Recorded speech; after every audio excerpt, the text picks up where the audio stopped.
حالا تو استخر دستشویی کردید؟ خدا سر شاهده.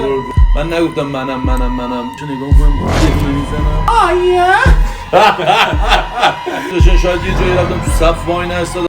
سلام، حامد تبریزی کنار مهدی تبریزی عزیز. سلام. با چالش یس و نو بریم که داشته باشیم. بریم.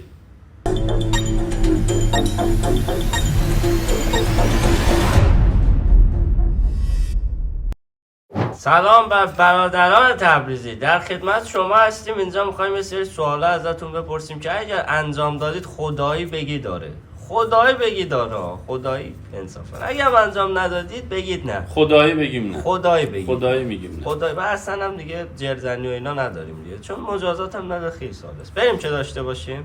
سوال اول، آیا تا حالا تو استخر دستشویی کردید؟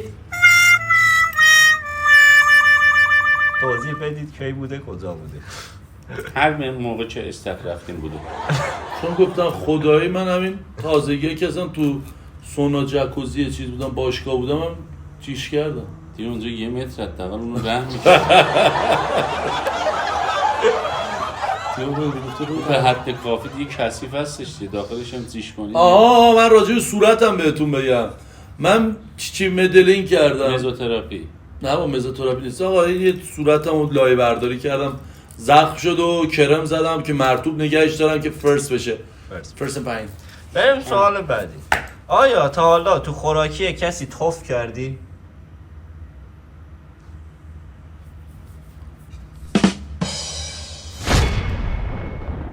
توف کردی؟ کجا توف کردی آیا تبریز؟ برمیگرده به زمان دوران بچگی دیگه، اون موقع. الان نه، سوالی که پرسیدیم واسه الانه؟ نه واسه کل عمره. آره بچگی، الان که نه. تو مدرسه و اینجور چیزا شاید. بچگی. تا حالا داداشتون رو به خانواده‌تون لو دادید؟ نو! او نو! ایوالا. خدا نصف جوونیم سر این رفت.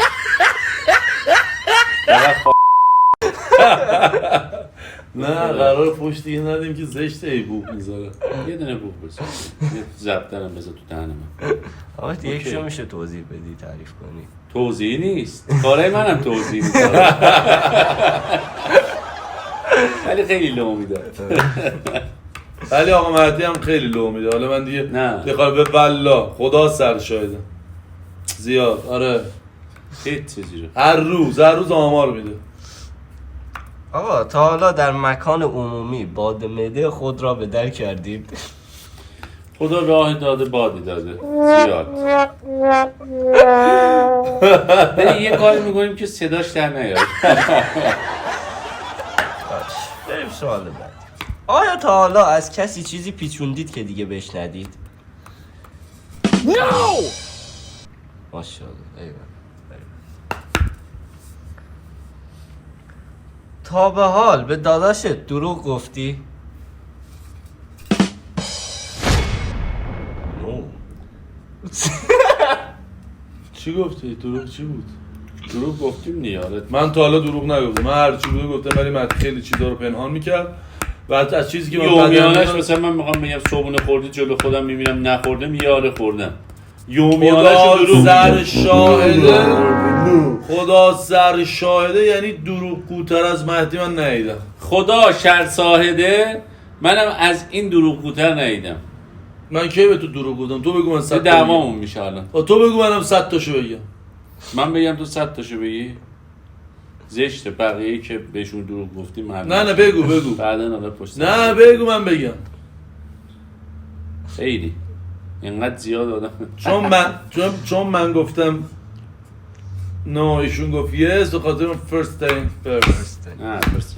تا حالا گوشی همدیگه رو چک کردید؟ نو! واو. ولی این یس. قسم مباد. گوشیشو یه جوری حضرت عباسی ازش محافظت میکنه انگار چیز بریده توشه، سر بریده. تا حالا از معروفیتتون سوء استفاده کردید؟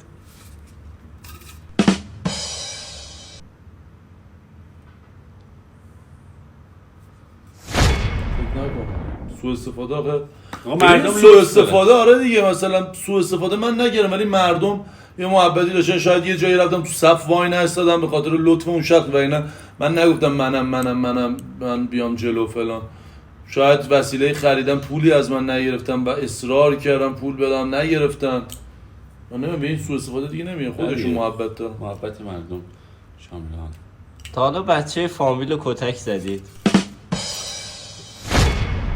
100 من بدم میاد از این بچه کاش کتک بی‌ادبایی در که حد کشت.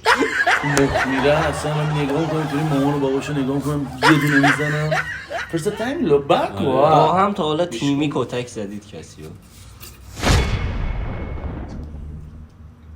تعریف کنید. پسر عمه‌هامونو اوف، پسر عمه‌هامونو زیاد. یه دونه هم یه فامیل داشتیم ما موقعی که کرج اومدیم خونه‌شون میرفتیم، یادته؟ 2 تا داداش بودن، نمیدونم چیه، فامیل دور بابام اینا میشدن، بچه دختر خاله بابام. آره یادته پسرا چقدر با هم دیگه میزدیم تو خونه خودش همسن خودمون دعوام کردیم، یعنی با چند نفر. من یه سری کتک خوردم خیلی جالب بود واسم.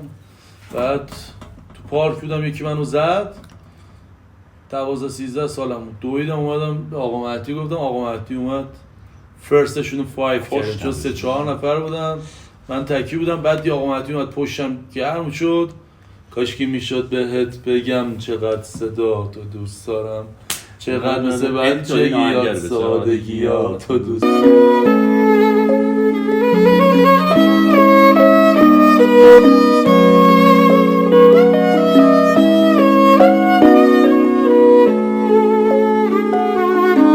کاشکی میشد بهت بگم چقدر صدا تو دوست دارم، چقدر مثل بچگیام لالاییاتو دوست دارم.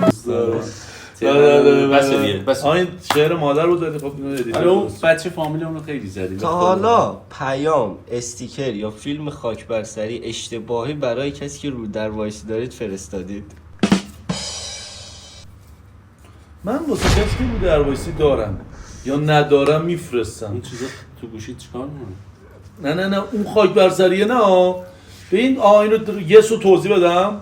آره. تازگی ها یه ویدیوهایی هست که اولش چیز احساسی پلی میشه، وسطش میگه وسطش دیدم ببخشید صدای ناجور مثل همین چیزی که در آورده یکم بلندتر جیغ داد که واسه همتون پیش اومده، امکان نداره واسه کسی پیشم. من از اینا فرستادم واسه کسی که رو درواسی دارم ندارم، با کسی رفاقت داشته باشم میفرستم و اصلا در صدد اینم که آبروش رو ببرم تو یه جمعی یه دفعه پلی کنن و یه دفعه این صدای پخش بشه. first night for the night. خیلی آدم بی‌حیاییه. تا حالا توی مکان عمومی گریه کردید؟ کجا؟ قبرستون مکان عمومی آره خب شده دیگه، قبرستون یا مثلا حالا جز قبرستون خیابونم احساسی شدم گریه کنم، آدم صحنه میبینه یا مثلا کلیپ تو گوشی مثلا تو خیابون دیدم اشک ریختم. آره همینم تاییده. من خب آدم احساساتی هم، برخلاف چهرم هم که خشن نیست واقعا، به خصوص امروز که صورتمو برداشتم خب میزوپروتراپی کردم، نمیدونم چی اسمش هست نمیدونم، بعدا ادیتور میره توی گوگل میزنه و اسمشو در میاره. مفود انجام دادی. آره بعد اینکه من خیلی آدم احساساتی هستم، با کوچکترین چیز واقعا تحت تاثیر قرار میگیرم و اشک بر روی گناه‌های نه دیگه در این حدم نه، ولی خب بگید بذار سوالاشو بپرسه. بفرمایید. تا حالا اسم خودتون رو توی گوگل سرچ کردید؟ میاره دیگه سرچ میاره چون که برای من جذابیت داشت زمانی که خدا محبتی در حال من شامل حال من کرد و یک کوچولو شناخته شدم و زدم تو گوگل اسمو ببینم چقدر متن و چقدر سایت در رابطه با من مطلب گذاشتن که واقعا برام خیلی جالب. و سوال آخر، تا حالا شده موقعی که دارید یه کاری انجام میدید که مثلا قایم کردید از اون یکی یا پیچوندید بعد اون یکی مچتون رو بگیره؟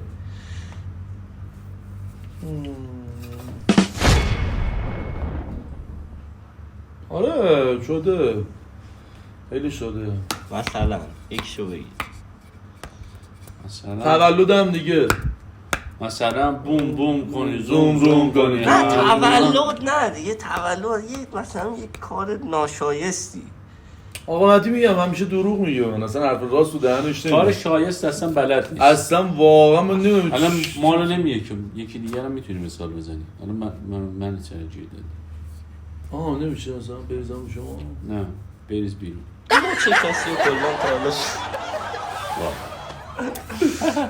موچه کسی رو تا حالا من خیلی میگیرم. ما اصلا رفیقا من زیاد میگیرم. همدیگه رو نگفتین شما نه؟ آدم شکاکی هستیم. من آدم شکاکی هم به خاطر اینکه آمدی دور و برمون آدم رو راست خیلی کم پیدا میشه. نه من آدما رو آوردن به سمت دروغ، چون هیچکی از حقیقت خوششون نمیاد. صحبت نکنه سیاسفید چی اینجا. ای همه خوبی تو را پس تو کرایی کرا، ای گل در باغ ما پس تو کجایی کجا. اینم قشنگ. ولی واقعا خب خیلی صداقت کم شده. نه اینکه بگم رفیقایی که دور و بر من هستن همچین خصوصیاتی دارن، همه دروغ میگن، همه اصلا هیچکی دیگه حرف راست نمیزنه. و من همیشه منم آدم روکی ام، اونایی که منو میشناسن یعنی از نزدیک با من سرشاخ شدن میدونه که روی طرف حرفمو میزنم بدون هیچ تعارفی.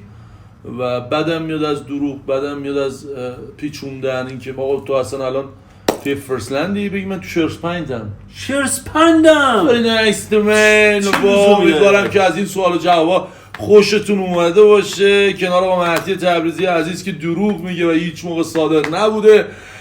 تشکر میکنم از کلاه بنفشتون و منم تشکر میکنم کلاه زردتون. والا کلاه گذاشته بنفش، خجالت هم نمیکشه. دختر خاله اینجوری ماسک میذاره. بعد آقا تا برنامه بعدی خداوند یاران جتارتان. وایدو مهدی تبریزی ره روت به